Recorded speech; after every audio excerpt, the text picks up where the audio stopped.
Joined now by Mike Grubich, career coach and local business consultant from our partners at LAK Group. Good to see you, Mike. Good morning, guys. How's it going today? Hey, doing well. Really enjoyed your piece.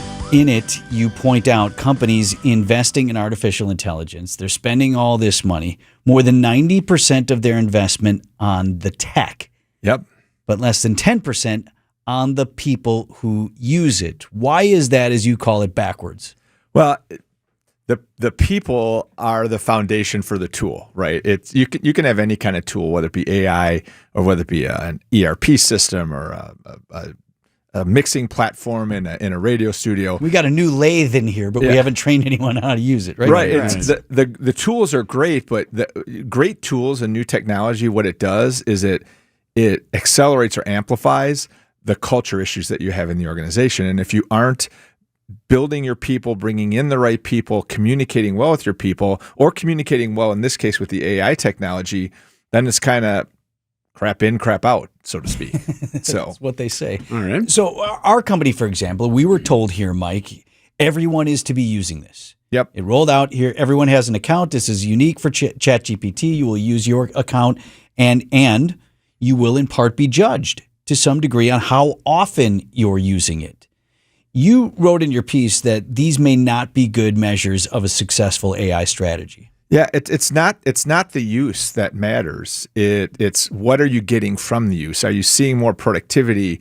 Are you seeing better results, better decisions because you're engaging with the AI and getting more from it? So the thing with AI, and honestly, the irony is people are so fearful about AI hurting their jobs when the problem with AI is the same problem that we have in organizations with how people lead other people.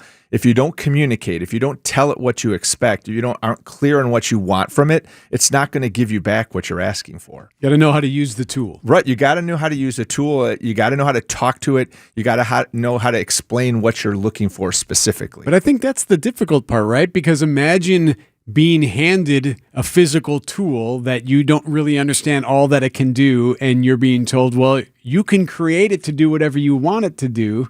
Yep. But how do you do that? Like, I think there's some times where the worker can be overwhelmed by not even knowing how to start the process. 100%. And it's, I think I sent you guys this video that with an interview from Gallup, and they talk about this Monday-itis. Everybody's people are getting Sundays are terrible because people don't want to go into work the next day. More times than not because they don't know what's expected of them.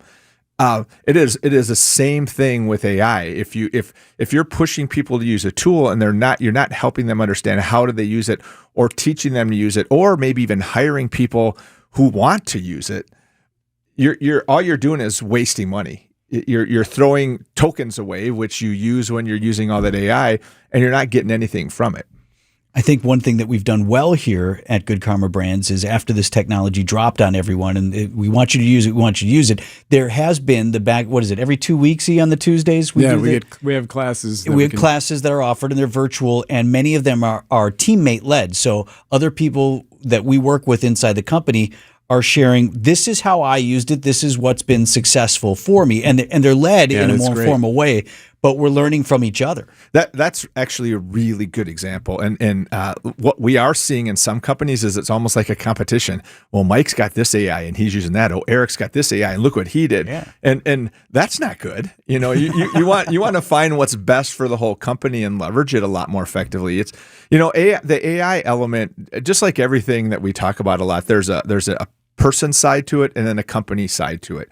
From the person side, don't be afraid of AI. Embrace it. Figure out how to use it more effectively to do your job better. On the company side, don't just put AI on top of someone else's job. It's going to change the job. So people shouldn't be afraid of that. That's going to happen, but companies need to own that, and leaders especially need to own that. Structure the job and integrate AI into it and change the job as you need to. Don't just add it as another part of the job. It's not going to work that way. Mike Grubich is with us from LAK Group. We're talking about implementing artificial intelligence into companies. Let's go small and medium size, because we often focus on the big company that so many people work for. If you're a small or mid-sized business owner right now, and you obviously don't have a huge budget, but you maybe have some money that you want to spend investing in AI, where's a good starting point, Mike?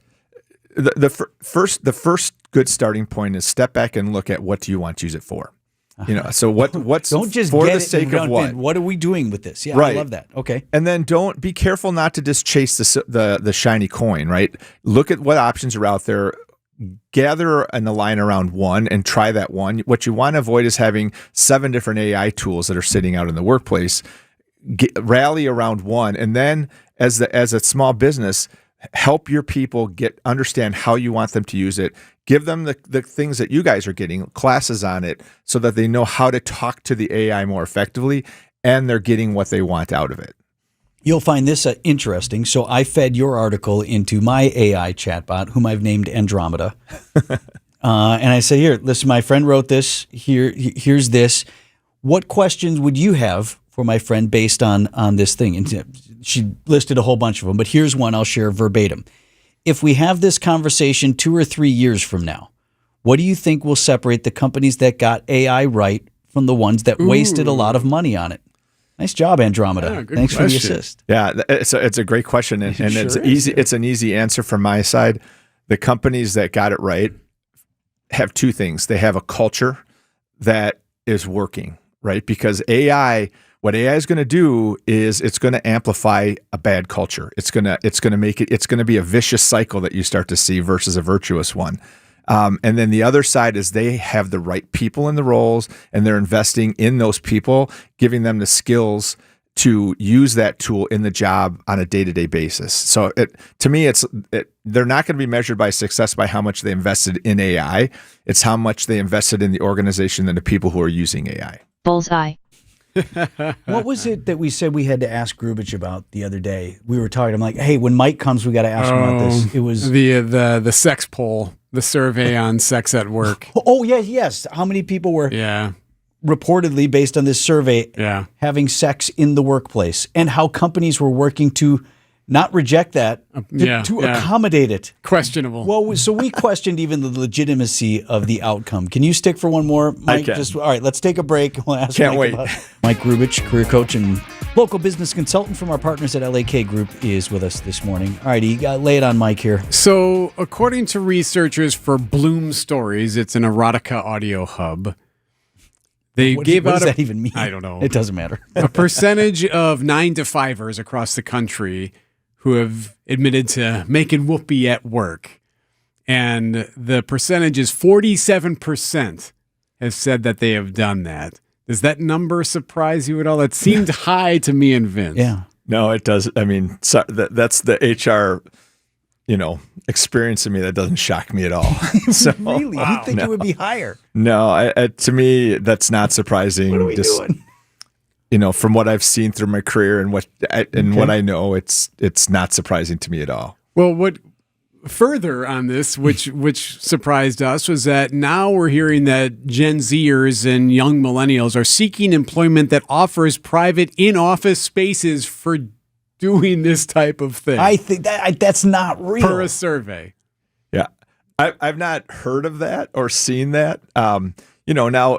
Again, not too long ago, we had sleep pods, and some companies that had sleep pods shockingly experienced an increase in some of that. I don't know how that could ever happen. But, I think companies, it's always been this conundrum with companies. Do you promote relationships at work, or do you discourage relationships at work? And, it's one of those things that can't be prevented. It just can't be. So you got to set up the best environment you can to make sure that people don't feel like there is inequity or that they're being mistreated in one way, shape, or form, or a special treatment. I don't know if someone were calling me and saying, hey, Grubich, we need some consulting on this, would you advise on this? I would probably not advise on promoting that kind of behavior in the workplace. I think you try to keep it as focused as you can on the work and make sure it's a great culture and great environment. And if y'all want to go out after, I guess, do what absolutely. you want to. Yeah. Kind of like the resident assistant, the RA. I don't want to come in here and find things, right, but I'm not trying to get you all in trouble, right? Yeah. One of the biggest things that are create a great engaging workplace is that people feel they have coworkers they can do stuff with, that they can confide in, they trust, right? You want to promote that, but I think there's a line you want to kind of tote. Well, we were talking about these companies that purportedly are exploring ways to allow you time during the workday to whatever. So what if you're not dating someone from the office? What are you supposed to? Is someone supposed to come for? Is this prison? Are we having conjugal visits? One thing too is don't Ange, forget. how are you? I'm just visiting Eric today. Do they get a special badge to check in? You know, It's good for you guys. It says here, according to this Sorry, survey, I brought your wife into this. it's okay. A midday roll in the hay or on the desk has been found to boost productivity as well as improve the mental and physical health of employees. I would guess that that's probably true. If you think about the general makeup of the brain, it probably throws a little energy into people, right? So, still probably, you know, I don't want to open the conference room and go, occupied, jump into the next one. And how do you do that? Do you book it? Yeah. These are great questions. We book studio space here. It's all done online. You see, like, conjugal visit studio, finance review. and then do you just for fun just see who's booked it today? Looks like Pancake's booked it for an hour. Good for Greg. Someone's checking it. That's really great. What's interesting to me is the generations that it's targeting, because the younger generations have spent so much time digitally, finding matches and things like that, and this is going to sound goofy that I'm saying this, but in some ways, if it's encouraging people to have to engage person to person, I don't know that there's a bad thing with that versus doing it on the phone. But I think I would probably not set aside rooms for conjugal visits. I think that seems a little bit too far. I think you put a little bit at risk from someone else sitting across going, well, wait a minute, what's going on there? And are they getting extra better treatment than I am? You can learn more about Mike and LAK Group, everything they do for your career at lakgroup.com. Thanks, guys.